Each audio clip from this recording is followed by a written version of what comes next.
Alabo tu nombre por las familias que en este país no solamente luchan por sobrevivir aquí, sino por vivir en el reino de los cielos. Ruégote, Señor, por cada padre, por cada madre. Ruégote por los hijos presentes y también los ausentes. Estoy clamando, Señor, por la gente saludable para que continúen teniendo buena salud. Pero te estoy pidiendo por los que están enfermos para que tu mano poderosa sea sobre ellos. Señor, en forma especial, estoy pidiéndote que sacudas de nuestro corazón toda raíz de amargura, que arranque de nuestro corazón obras muertas y que te glorifiques en nuestra vida de manera que se pueda ver en nuestra atmósfera amor y gozo. Te ruego, Señor, que bendigas tu palabra. Jesús te llama a representarle y permite que por dura sea la situación, estemos dispuestos a representar al que vive por los siglos de los siglos. Todas estas cosas las ruego sin méritos, en el nombre de Jesús. Amén. Primero de Samuel, capítulo 17, versículo 1 en adelante. Dice la palabra: los filisteos juntaron sus ejércitos para la guerra y se congregaron en Soco, que es de Judá, y acamparon entre Soco y Azeca en Efes-Damín. También Saúl y los hombres de Israel se juntaron y acamparon en el valle de Ela y se pusieron en orden de batalla contra los filisteos. Y los filisteos estaban sobre un monte a un lado, e Israel estaba sobre otro monte al otro lado, y el valle entre ellos. Salió entonces del campamento de los filisteos un paladín, el cual se llamaba Goliat de Gat, y tenía una altura de 6 codos y un palmo. Versículo 8. Y se paró y dio voces a los escuadrones de Israel, diciéndoles: ¿para qué os habéis puesto en orden de batalla? ¿No soy yo el filisteo y vosotros los siervos de Saúl? Escoged de entre vosotros un hombre que venga contra mí. Si él pudiere pelear conmigo y me venciere, nosotros seremos vuestros siervos. Y si yo pudiere más que él y lo venciere, vosotros seréis nuestros siervos y nos serviréis. Y añadió el filisteo: hoy he desafiado al campamento de Israel. Dadme un hombre que pelee conmigo. Y oyendo Saúl y todo Israel estas palabras del filisteo, se turbaron y tuvieron mucho...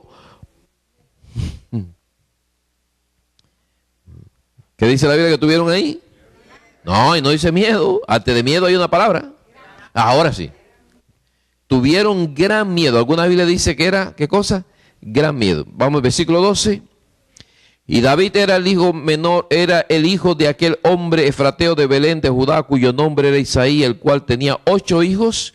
Y en el tiempo de Saúl, este hombre era viejo y de gran edad entre los hombres. Y los 3 hijos mayores de Isaí habían ido para seguir a Saúl a la guerra, y los nombres de sus 3 hijos que habían ido a la guerra eran Eliab, el primogénito, el segundo Abinadab y el tercero Sama.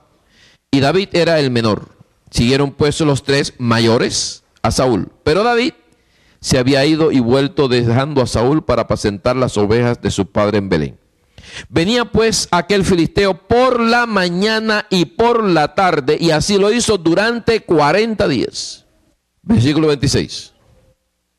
Entonces habló David a los que estaban junto a él diciendo: ¿qué harán al hombre que venciere a este filisteo y quitare el oprobio de Israel? Porque ¿quién es este filisteo incircunciso para que provoque los escuadrones del Dios viviente? Y el pueblo le respondió las mismas palabras: así se hará al hombre que venciere. Y oyéndole hablar Eliab, su hermano mayor, con aquellos hombres, se encendió en ira contra David y dijo: ¿para qué has descendido acá?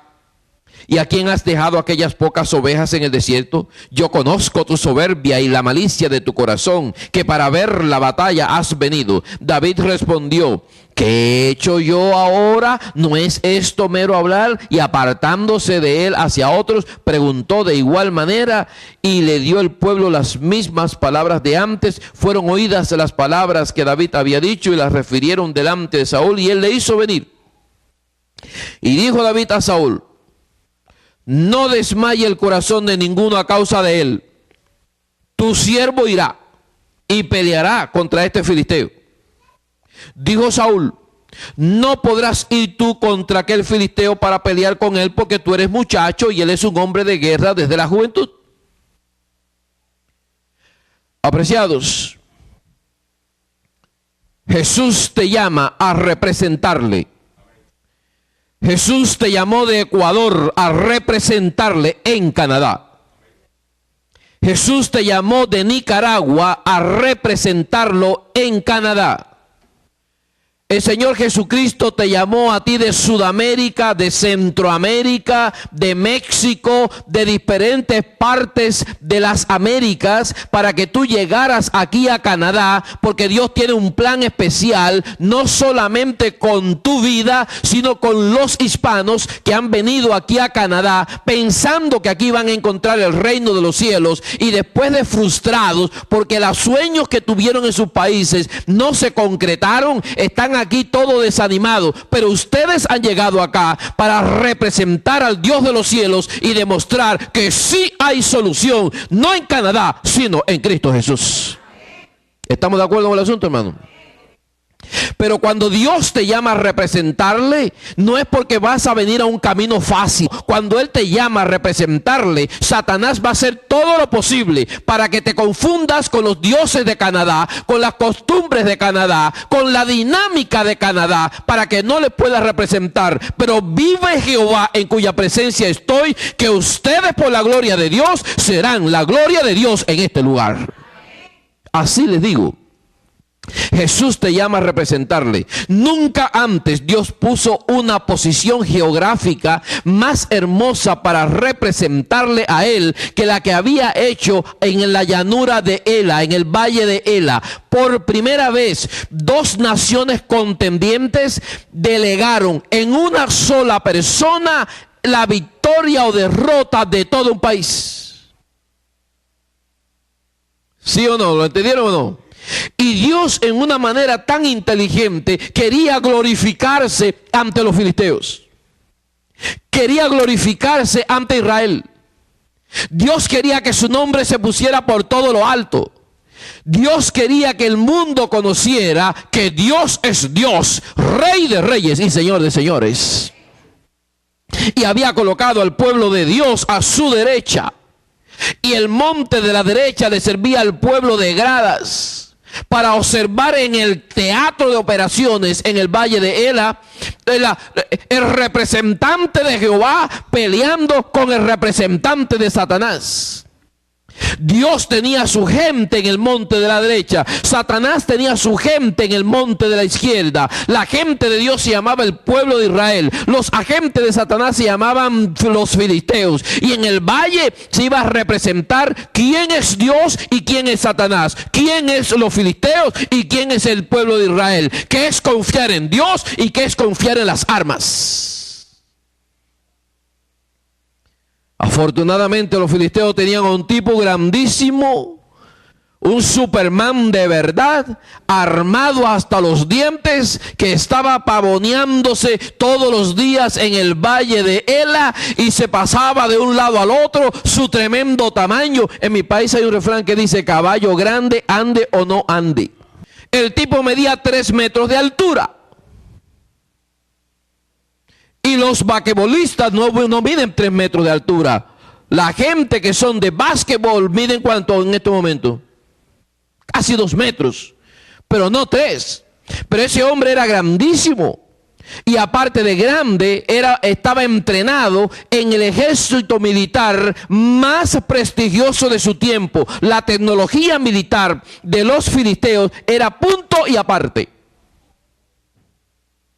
Por tanto, el muchacho desde su juventud había estado bien entrenado. Así que salió el hombre de allá, del monte del diablo, del monte de los filisteos, del monte de los enemigos de Dios, a pasearse, a desafiar a la iglesia, a desafiar a los que tienen los mandamientos de Dios, a desafiar a los que confían en Jehová de los ejércitos. Y se paraba aquí y decía: yo no soy de los filisteos, ustedes no son los de Dios, yo los estoy desafiando, dadme un hombre que pelee conmigo.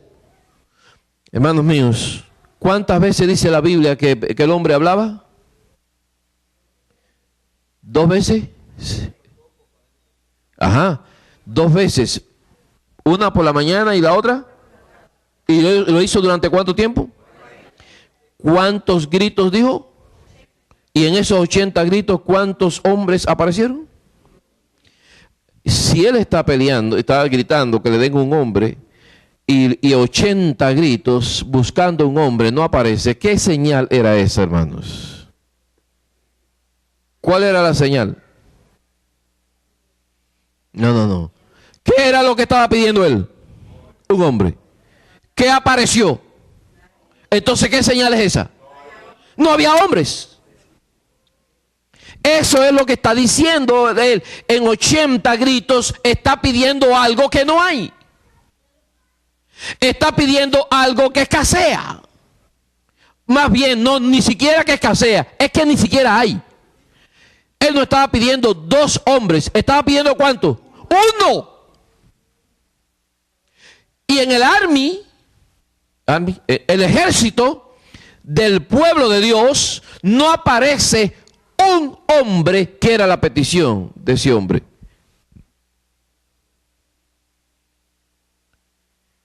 Pero yo me voy a hacer eco de esas palabras aquí en Canadá.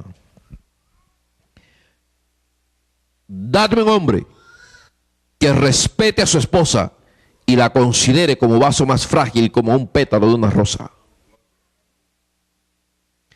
Dadme un hombre que respete a su padre y a su madre y los honre donde quiera que estén. Dadme un hombre que cuando diga sí, sea sí, y cuando diga no, sea no, porque tenga palabra. Dadme un hombre que no deje a nadie hablar de otra persona si no está presente.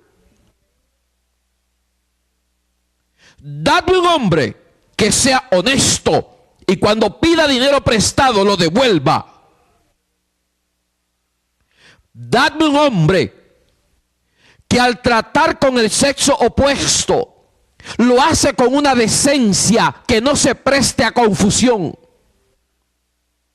Dadme un hombre que considera a los niños de la iglesia como las gemas de Dios, y a pesar de que tengan ciertas características por su naturaleza de niños, no los regañen al punto que esos muchachos se sientan deprimidos, sino que sientan que la iglesia es su hogar donde se van a preparar para ser líderes de Dios. Dadme un hombre. Dadme un hombre que cuando se moleste no hable malas palabras, palabras obscenas. Dadme un hombre que cuando se disguste en casa no use la mano para golpear a esa mujer, para que esa misma mano después la quiera acariciar. Dadme un hombre que cuando se trate de Dios sea su alfa y su omega, su principio y su fin. Dadme un hombre, dijo Goliat, y yo mismo digo aquí, dadme un hombre. Y cuando digo dadme un hombre, no solamente estoy diciendo dadme un hombre, también digo dadme una mujer. Dadme una mujer que respete la naturaleza masculina y ayude a los hombres que vengan acá a mirar a Jesucristo y no a su cuerpo. Dadme una mujer que reconozca a su esposo y no sea capaz de hablarle mal a ninguna tercera persona de su relación matrimonial. Dadme una mujer que obedezca a sus padres y a su madre y lo tenga en alta estima y no le pase una semana sin hacerle una llamada a su madre que la tuvo 9 meses en su vientre y a su padre que está por allá pasando 1000 trabajos. Dadme una mujer que los recuerde. Dadme una mujer que sea cristiana en la misma esencia de la palabra y que represente a la iglesia no solamente aquí en el banco, sino también allá en su cuadra, en su centro de trabajo, aún en el paseo y en la cámara nupcial represente al Dios de los cielos. Dadme una mujer. Goliat podía estar diciendo dadme un hombre, pero yo también estoy diciendo dadme un hombre. Y si ustedes quieren un hombre, es Jesucristo el hombre por excelencia. Por esa razón él mismo dijo el mismo Pilato, he aquí el hombre. Apreciados, ruego por las misericordias del cielo que esta iglesia se pueda llenar del poder del Espíritu Santo, porque tú puedas representar a Jesucristo en el valle de Ela, en el monte de la derecha, y peleando con los David y con los Goliat modernos, y que puedas salir más que vencedor en el nombre de Cristo Jesús. Dadme un hombre. Y hermano, ese hombre, dame un hombre, dame un hombre. Nadie aparece. 20 gritos, no aparece nadie. 30 gritos, tampoco. 40 gritos, duplicamos 80 gritos. Y al grito 80 vino un hombre en estuche pequeño. La gente pequeña dice: el buen perfume viene en frascos pequeños. Eso es para contrarrestar la palabra caballo grande, ande o no ande. ¿Es así o no es así? El que nació pequeño dice que el perfume bueno viene en frasco pequeño. Pero ese día llegó el buen perfume en un frasco pequeño. En David no creía nadie. El primero que no creía era su padre. Porque ¿a quién mandaron a la guerra? A los grandes. Mandaron a la guerra a los de buena estatura. Mandaron a la guerra a los de musculatura impresionante. Mandaron a la guerra a los que pensaban que tenían preparación militar. Pero el muchachito ese, no, para allá, a cuidar ovejas, en el monte. Ese era David. Y cuando lo usaron para algo, lo mandaron con las manos llenas de leche y de pan y de mantequilla. Mantequillero, lechero y panadero. ¿Lo dice la Biblia o no lo dice? Eso lo dice la Biblia. Mantequillero, panadero y lechero. El hombre aparece, el hombre en miniatura aparece allí al army del pueblo de Dios. La iglesia de Dios debía representar a Jehová en el valle de Ela. Pero estaban todos acobardados ahí. Y aunque Goliat estaba diciendo: dame un hombre, ellos no vienen porque no hay hombres ahí. Ahí hay varones, pero ser varón no es ser hombre. Ser varón es una característica biológica. Ser hombre es una condición que se refuerza con la presencia de Cristo Jesús. ¿Estamos de acuerdo con eso? Yo conozco muchísimas personas que son varones y no son hombres. Levante la mano los que conocen a alguno aquí. En Canadá tiene que haber. ¿O no hay aquí? Oye, hermano, voy a mudarme para acá. Varones de naturaleza, pero no son hombres. Ser varón no es ser hombre. No aparece el hombre. Varones había muchísimo, pero hombres en el pueblo de Dios, ¿cuánto había? Ninguno. Por lo menos los filisteos tenían a un hombre, pero el pueblo de Dios no tenía a ninguno. Ojalá que todos los varones de esta iglesia sean hombres de Dios. Y si tú no eres un hombre de Dios, por favor, en el nombre de Jesucristo te llamo para que te levantes del nivel de varón y te coloques en el nivel de hombre, porque Dios puede transformar tu vida ahora mismo para ser más que vencedor en el nombre de Jesús. Y apreciados, llega el día 40. Llega el muchacho con el pan, con la leche, con los quesos. Y tiene tanta suerte.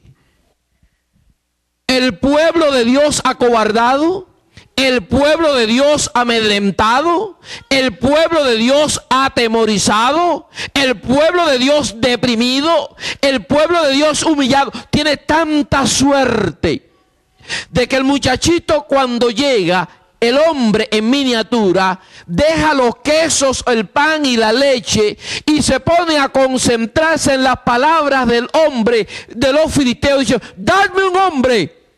Me parece ver a David cuando oyó a ese hombre diciendo, dame un hombre, que hizo así y miró al pueblo de Dios y dijo, oye, ustedes no están oyendo lo que ese hombre está pidiendo.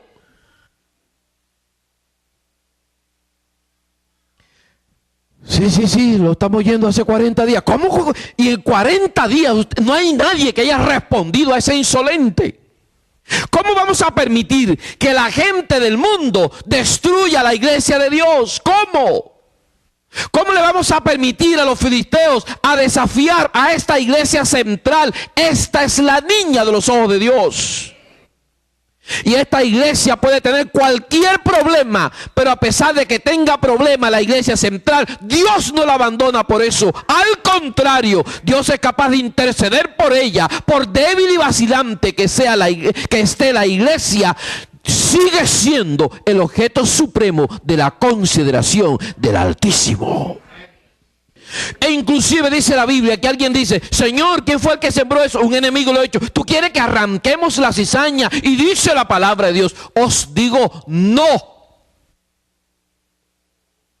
Dejad crecer juntamente lo uno con lo otro hasta el tiempo del fin. Y yo enviaré a mis ángeles a arrancar la cizaña y atarle manojo y echarla en el fuego. Ni siquiera los ángeles de Dios tienen el derecho de arrancar la cizaña hasta que Dios los mande en el tiempo del fin. Por tanto, mientras exista la iglesia, habrá cizaña y gloria a Dios, porque esa es la de Dios. ¿Qué les parece? Le dije, vete ahora mismo de esa iglesia. Y se quedó todo confundido así. Y lo aproveché y le dije, el arca de Noé. ¿Qué tú crees? ¿Que en el arca de Noé era muy confortable estar dentro del arca de Noé?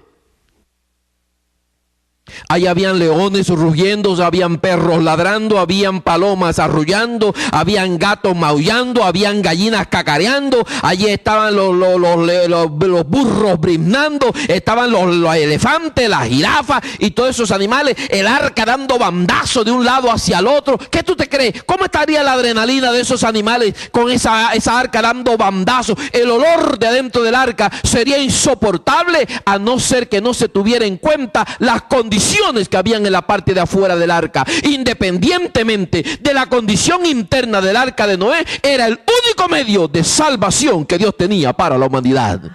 Y el que quería salvarse era ahí donde se tenía que salvar. La iglesia puede tener lo que sea, pero esta iglesia es el arca de la salvación de Dios. La iglesia que guarda los mandamientos de Dios y tiene el testimonio de Jesucristo. Y de aquí no me voy. Si hay leones, que lo hayan. Si hay gallinas cacareando, que la hayan. Si hay perros ladrando, que ladren. Pero este sigue siendo el objeto supremo de Dios y el único medio de salvación. Mantente en la iglesia, haya lo que haya y pase lo que pase. Dios no necesita estatura para hacer una obra a favor de la iglesia. No necesita armamentos para que la iglesia brille. Necesita al más débil de ustedes que se quiera poner en sus manos todopoderosas. Dios, al que llama, lo capacita. Y capacita al que llama. Si estás aquí, es porque Él te llamó. Y si te llamó, está esperando por ti para darte el poder del Espíritu Santo y que puedas hacer obras y hazañas en el nombre de Jesús. Cuando llega David allá y se ofende por las palabras insolentes y arrogantes del grandísimo que estaba peleando, dice David, señores, ¿qué le van a hacer al que pelee con este incircunciso? En lugar de fijarse en el bíceps y en el tríceps y en el brazo radialis del brazo de Goliat, se refirió a la parte más pequeña del cuerpo del varón. ¿Qué le van a hacer al incircunciso?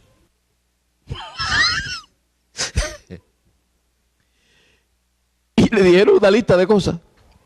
Y yo podía hablarle a usted de la lista, pero no le voy a hablar de la lista. Y dice él, yo voy a quitar la afrenta de la iglesia. Me voy para el teatro de operaciones, para el valle de Ela, y voy a pelear en el nombre de Dios contra el representante del diablo que ha ofendido a la iglesia. Y cuando el hermano mayor de David, el más alto de todos ellos, era Eliab. El nombre Eliab significa hijo del padre.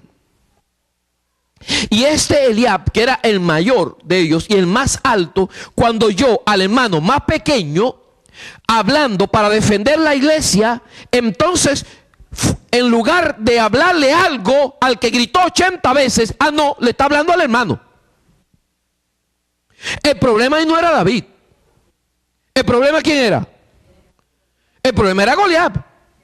El problema es Goliat, el diablo que te está haciendo ser como tú eres. Es muy fácil decirle a papá, cuando usted llega a las 3 de la mañana a la casa y la mamá dice, mi hijito, ¿cómo tú me llegas a esta hora de la madrugada? Es más fácil decirle a la mamá, oye mamá, te hubiera acostado, ¿por qué tú estás despierta a esta hora? Yo soy un hombre, yo llego a las 3 de la mañana, a mí no me va a pasar nada, yo soy un hombre, ¿hasta cuándo voy a estar debajo de la saya tuya? Mi hermano, ¿cómo te atreves a hablarle a una mujer que te tuvo 9 meses en el vientre y que para darte a luz estuvo casi en la muerte y que te mantuvo con sus pechos, perdiendo la estética de su cuerpo para que tú tuvieras dos años de vida? ¿Cómo te atreves a hablarle así?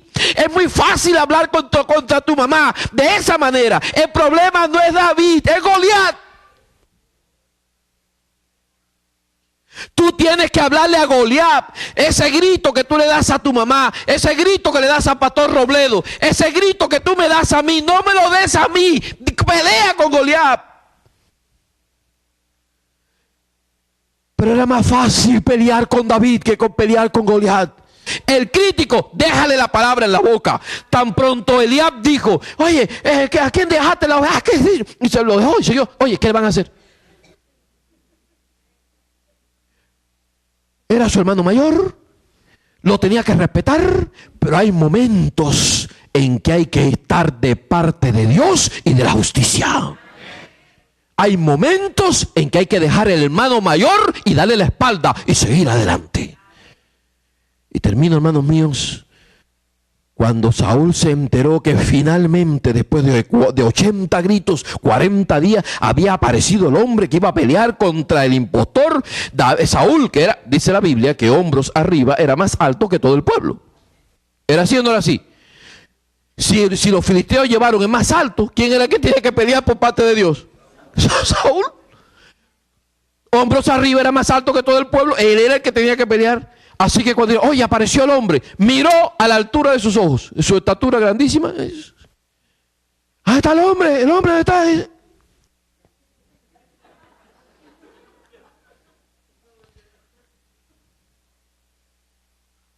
En inglés dice, ¿what?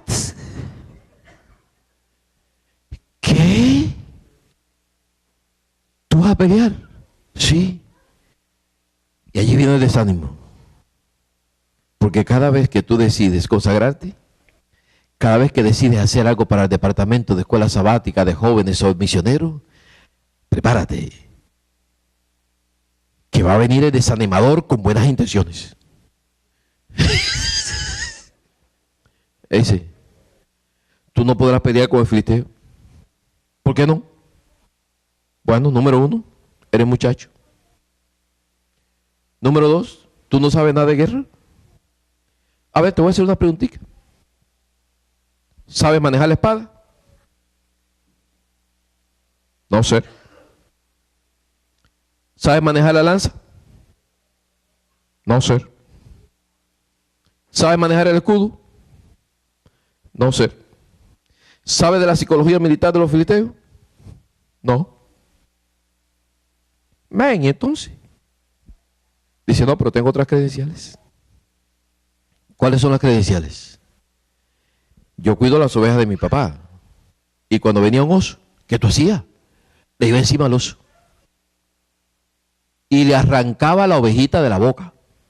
Y si el oso se ponía pesado, yo lo mataba. ¿Cómo? ¿Mata osos? Sí, no tengo otra credencial. Tengo otra credencial, la tengo en el resumen. ¿Cuál es el otro punto de tu resumen? A veces era león. ¿Y qué hacía cuando era león? Me enfrentaba con el león.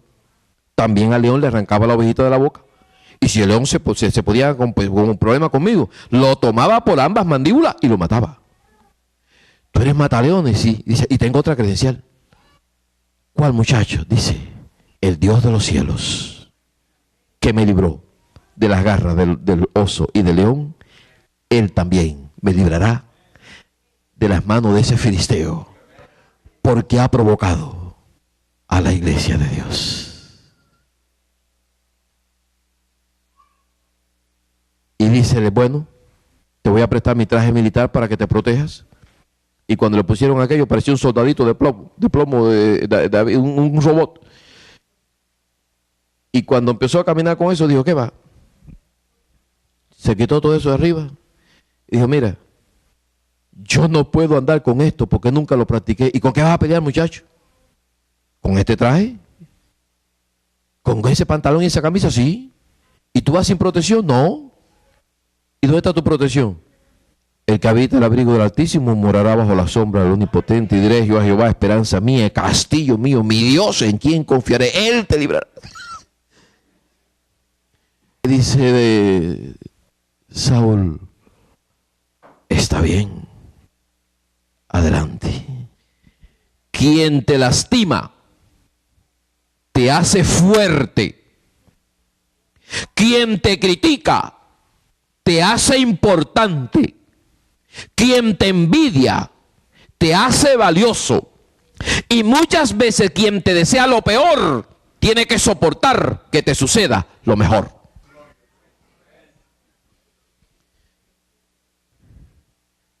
Aquí, yo sé que por su condición de inmigrantes, a algunos les ha tocado derramar muchas lágrimas donde nadie los vio derramarlas. Aquí, muchos de ustedes, su condición de inmigrante, les ha faltado a veces $5 para echar un galón de gasolina y no han sabido cómo van a resolver.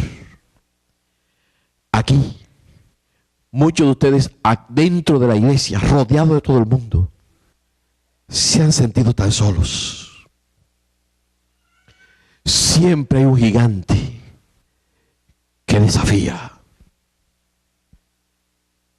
Pero el lema de usted debe ser en esta noche: yo voy a representar a Jesucristo en el valle de Ela, frente a una iglesia cobarde, frente a un ejército insolente, pero vengo en el nombre de Dios. Tú vienes a mí con espada, con lanza y jabalina, es verdad. Yo vengo a ti en el nombre de Dios. Hay alguien aquí en esta noche que quiere gritarle a Satanás, quiere gritarle a su enemigo, quiere gritarle a su criticador, quiere gritarle a su cáncer, quiere gritarle a su falta de documentos legales aquí, quiere gritarle en esta noche: voy, pero voy en el nombre de Dios. Si hay alguien aquí que se ha sentido así como yo he hablado, pero quiere reponerse en el nombre de Jesús y levantarse sobre los fragmentos de su fe y avanzar confiado, fácil no te va a ser, pero posible sí. Dios es contigo. Y si tú has respondido a este llamado, Dios va a hacer algo muy grande y muy lindo en tu vida. Solo confía en Dios.